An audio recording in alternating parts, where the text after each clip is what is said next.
Hello, welcome to the channel. आज है physics का बेसिक मैथमेटिक्स का लेक्चर नंबर 7। आज हम पढ़ेंगे कि ट्रिग्नोमेट्री के बेसिक फंक्शन क्या क्या होते हैं, पाइथागोरस थ्योरम क्या क्या होता है और कौन कौन से स्मॉल एंगल प्रोजेक्शन होते हैं। तो हम सबसे पहले पढ़ेंगे कि पाइथागोरस थ्योरम क्या होता है। तो पाइथागोरस थ्योरम के लिए एक कंडीशन है। कंडीशन क्या है कि इसका कंडीशन है कि one angle one angle must be, मतलब एक मस्ट बी 90 डिग्री, यानी कि एक एंगल उसमें से 90 डिग्री यानी कि परपेंडिकुलर होना चाहिए। ठीक, इसका हमेशा लेकिन कहीं इसका मतलब होता है परपेंडिकुलर, उसमें से एक एंगल 90 डिग्री जरूर होना चाहिए और बस, इसके अलावा कोई कंडीशन नहीं है। तो देख लीजिए, इसे हमारे ये हमारा दिया हुआ है और इसमें हम देखेंगे पहले कि एंगल एक भी 90 डिग्री पे है कि नहीं है। तो देख रहे हैं यहाँ पे जैसे कि हमारा ये एक एंगल 90 डिग्री पे है। ये हमारा एक ट्राइंगल है, इसमें से एक एंगल 90 डिग्री पे है।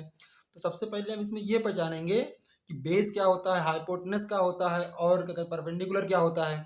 तो ध्यान रहे, जो हमारा एंगल थीटा दिया हुआ है, तो थीटा के जस्ट सामने जो भी लाइन होगी वो हमेशा वो होगी, परपेंडिकुलर होगी। क्या होगी? परपेंडिकुलर होगी। ठीक, और इस परपेंडिकुलर से जो भी रेखा 90 डिग्री पे होगी उसको हम हमेशा क्या कहेंगे? बेस कहेंगे। ये कौन सा है? बेस। और ये हमारा क्या हो जाएगा? ये हमारा हो जाएगा हाइपोटेनस। क्या हो जाएगा? हाइपोटेनस हो जाएगा। मतलब कि जो एंगल एंगल के जस्ट सामने परपेंडिकुलर, और परपेंडिकुलर जो 90 पे है बेस, और बेस से और एंगल के बीच में जो और दूसरी रेखा होगी उसको हम हाइपोटेनस बोलेंगे। जनरली ध्यान रखना, हाइपोटेनस जो है वो परपेंडिकुलर और बेस से बड़ा होता है, और परपेंडिकुलर और बेस में हम ये नहीं बता सकते कि कौन सा बड़ा होता है और कौन सा छोटा होता है। ऐसे देखते हैं, मान लीजिए कि हमारा एंगल ये ना दे के ये दे दे, ये हमारा एंगल दे दे। आप बताओ कि परपेंडिकुलर कौन सा होगा? तो जो थीटा के जस्ट सामने है ये हमारा परपेंडिकुलर हो गया, और इस थीटा से जो भी, इस परपेंडिकुलर वाली लाइन से जो भी दूसरी लाइन होगी जो 90 डिग्री पे होगी वो क्या हो जाएगा? हमारा बेस हो जाएगा।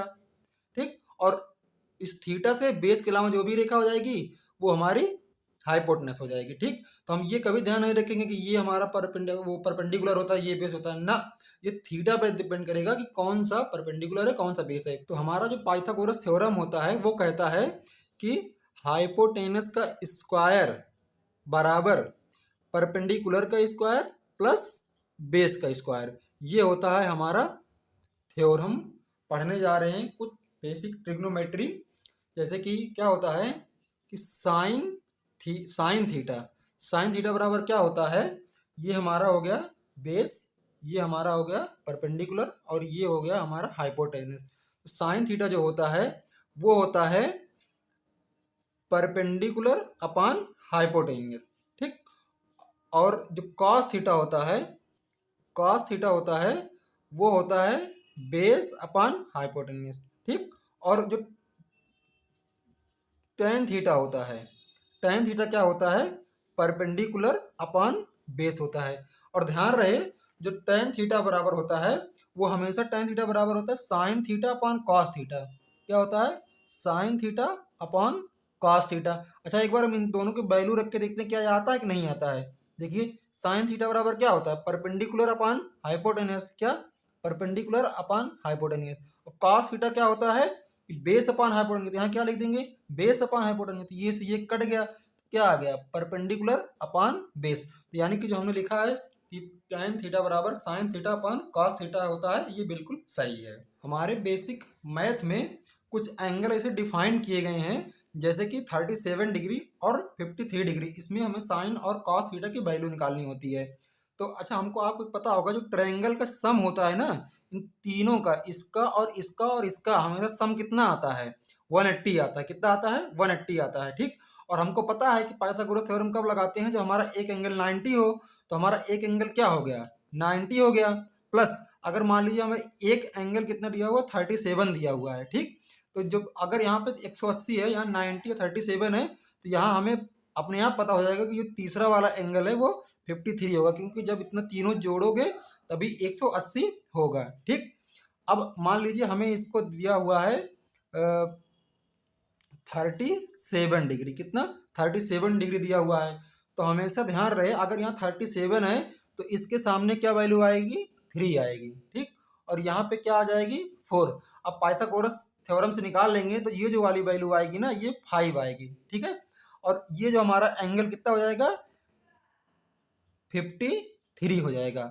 अब आपको बहुत कंफ्यूजन होगा कि क्या कहते हैं 37 के सामने कभी 3 हो जाता है कि 53 के सामने 4 है, ये कैसे याद करेंगे। तो हमेशा ये ध्यान रखिएगा कि 37 वाला जो एंगल है ये कम है, कम के सामने कम होगा, और 53 ज़्यादा है तो ज़्यादा के सामने ज़्यादा होगा, ठीक। तो आइए अब इससे हम साइन की वैल्यू निकालते हैं।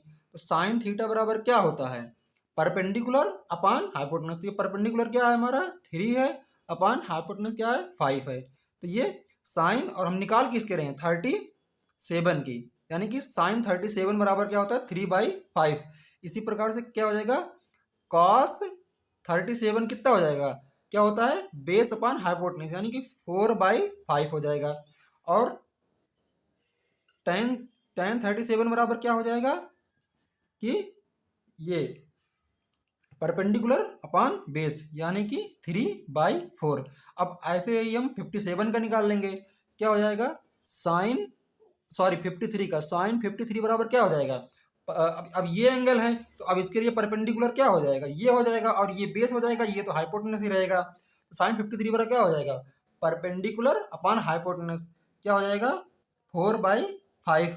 और कॉस क्या हो जाएगा, बेस अपान हो जाएगा, तो कॉस क्या हो जाएगा, 3/5। अब ऐसे टेन का देख लेते हैं, टेन क्या हो जाता है, 4/3। अरे सॉरी, जो थीटा नहीं होगा यहाँ 53 होगा, क्या, कॉस 53 बराबर क्या हो जाएगा, 3/5। और टेन 53 बराबर क्या हो जाएगा, 4/3। ओके, तो इससे हमारा कन्फ्यूजन दूर हो गया कि छोटे एंगल के सामने छोटा होगा, बड़े एंगल के सामने बड़ा होगा। और इस प्रकार से हम साइन 37 और साइन 53 का वैल्यू निकाल सकते हैं, और इसमें हमें बहुत कन्फ्यूजन होती है। तो ये हमें स्क्रीनशॉट करके रख लीजिएगा, तो आपकी सारी कन्फ्यूजन दूर हो जाएगी। अब हम पढ़ेंगे स्मॉल एंगल अप्रोक्सीमेशन क्या होता है। मतलब हम कब कॉस थीटा को नियरली थीटा लिख सकते हैं, साइन थीटा को नियरली थीटा लिख सकते हैं कि या नहीं लिख सकते हैं। तो इसमें एक चीज ध्यान दीजिएगा कि ये जो दोनों रेखाएं हैं, इसके कंपैरिजन में ये पी बहुत छोटा है, बहुत ही, मतलब 0.01 समथिंग या फिर ऐसा कुछ है। तो पाइथागोरस प्रमेय जब लगाएंगे, पाइथागोरस थ्योरम, तो क्या होता है, एच स्क्वायर बराबर होता है B square plus P square. हमने क्या होता है, पी बहुत छोटा है तो पी स्क्वायर तो नियरली 0 हो जाएगा। तो हम यहाँ क्या लिख सकते हैं, एच स्क्वायर बराबर बी स्क्वायर। अब स्क्वायर से स्क्वायर हटा सकते हैं तो क्या हो जाएगा, एच बराबर बी हो जाएगा। हटा नहीं सकते हैं, बट हम ऐसा मान सकते हैं कि एच और बी बराबर, ऐसा कभी काट मत दीजिएगा कि स्क्वायर स्क्वायर काट दें, ठीक। पर हम यहाँ मान सकते हैं कि एच स्क्वायर बराबर एच और बी बराबर हो जाएंगे। ओके, तो हम और क्या जानते हैं कि जो एंगल बराबर होता है वो आर्क अपान रेडियस होता है। यहाँ मान लीजिए ये एंगल हो गया, ये इसका रेडियस होगा, ये आर्क हो गया, तो एंगल बराबर क्या होता है, P/H, ठीक। तो हम P को H इंटू थीटा लिख सकते हैं ना। तो अब हम देखेंगे इस प्रकार से कि साइन थीटा बराबर क्या होता है। साइन थीटा बराबर होता है परपेंडिकुलर अपान हाइपोटेनस, यानी कि ये परपेंडिकुलर क्या है, P, अपान हाइपोटेनस क्या है, H। अब हमें यहाँ पता है कि P की जगह पे क्या लिख सकते हैं, H into theta upon H। तो हमें देख रहे हैं H से H कट जाएगा तो क्या बचा, थीटा बचा। यानी कि अगर स्मॉल एंगल है तो हम साइन थीटा को नियरली थीटा लिख सकते हैं। और हम इसी तरह कॉस के लिए देख लेंगे, कॉस थीटा बराबर क्या होता है, बेस अपान हाइपोटेनस। यहाँ क्या लिख सकते हैं, बेस अपान हाइपोटेनस।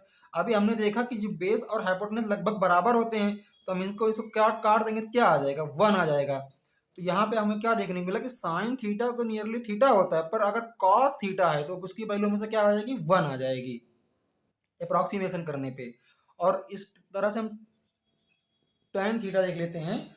तो tan थीटा बराबर क्या होता है कि परपेंडिकुलर अपॉन बेस, तो परपेंडिकुलर P/B, ठीक, P/B। तो यहाँ पे P को हम क्या लिख सकते हैं, H। अभी हमने बताया कि P को क्या लिख सकते हैं, H into Q upon B। अभी हमको यहाँ पता है B किसके बराबर होता है, H के, यानी कि हम ये H से B काट सकते हैं तो क्या आ गया, थीटा आ गया।